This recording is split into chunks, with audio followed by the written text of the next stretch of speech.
Hi, it's Dr. B, and I'm getting ready to go to bed.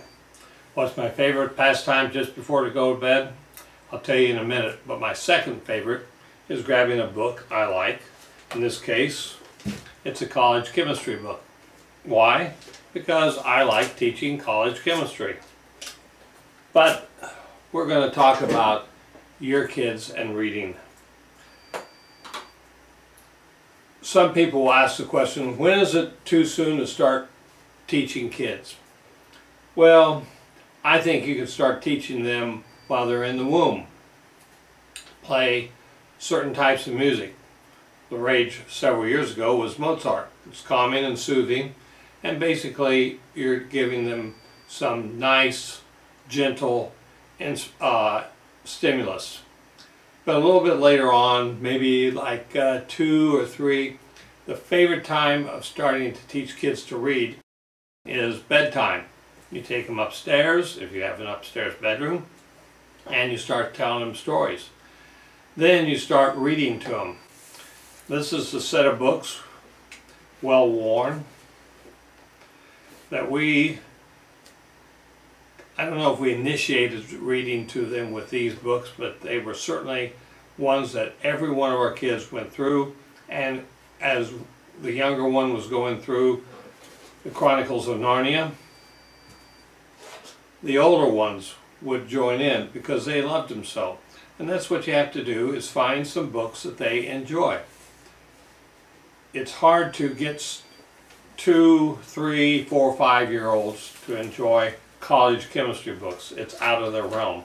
But they can, there are good books that they can understand.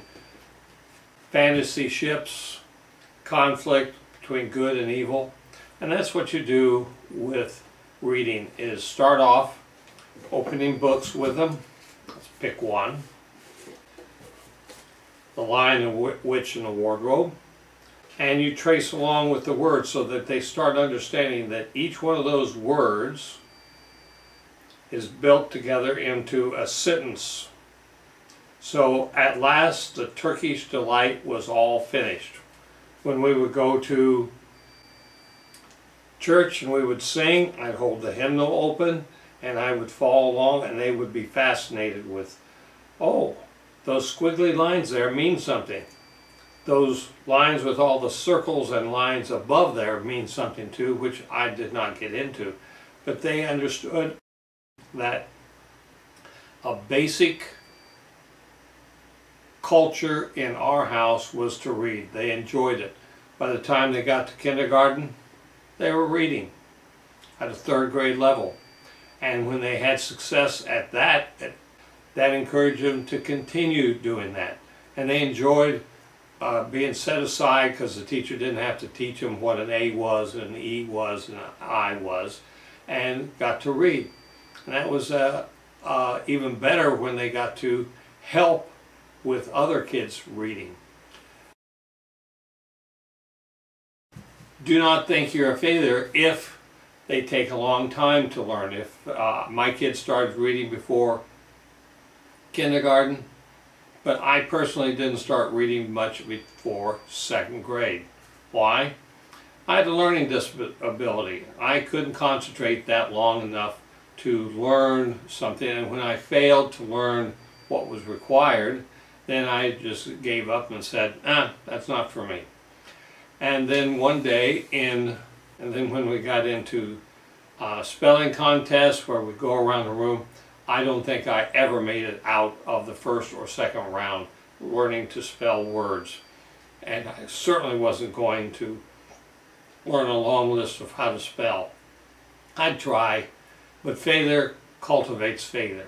So what you have to do is, again, sit down with your child and encourage them to do these things, but make it a game, make it enjoyable, and reward success. Don't get on their back about, oh, you're a failure. All the other students should be able to read this way. So what happened to me in 2nd grade? We were down in the library, and I don't know why, the librarians saw that I wasn't reading, so she pulled out a book and gave it to me, and for some reason something clicked, and I was reading that book, and within a week I was reading any other book that was given to me. That book, I still remember the title, All About Whales. I don't remember much about whales, but whales still fascinate me.